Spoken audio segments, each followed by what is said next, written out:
Good morning mayam Sana Laiba Manipur. This is the 15 June 2025 ni thamai mun chok sing dani mi phajana kana bani nong chu mangai khwai dagi ngamba jaga ni khong ani gi mathongi tawhalisi tawdaba ta di sugar wangni BP wangani topolena kaya ama na kani na di pisa changi dana pisa leitagana thuna sigani imung maningsu wahalangani aduna isa khangna hasan sajin tawsi nungai bani nomagi hasan sajin tawthoki base wakhandasu nungai bani hasangdasu yang bani mayam ai kasaluage ani suba tawa phawa mate adum namakke sangdo se si ubedene ai se wakhanje nungai se fajada kanabane mi fajana chinbane ai yoksalae to fajana chinbane sande se moi mayam ubada wakhanje ti nungai bini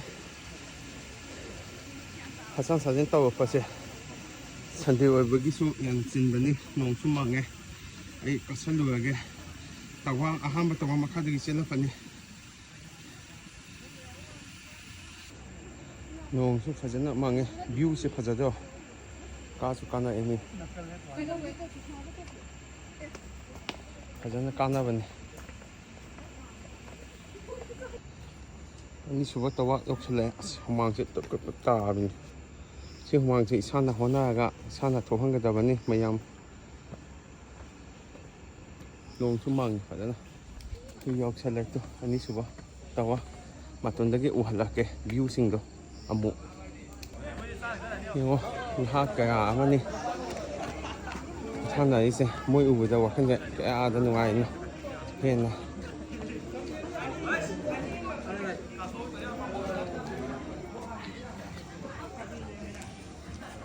nong sumang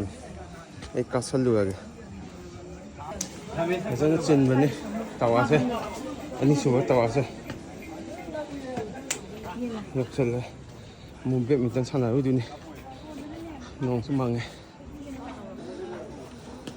abu ipase uba phangde lechinna sinna henga chingni fazade atia se sinna na phempa fazado sana leba manipuse kaya da fazarino aisu losanaba tawage swada mayam hasan fana laisi hasan sajin tawsi aduga afaba wakhan khansi afaba chinja chaga aduga nunsi chanana laisi kangne pakna yai fare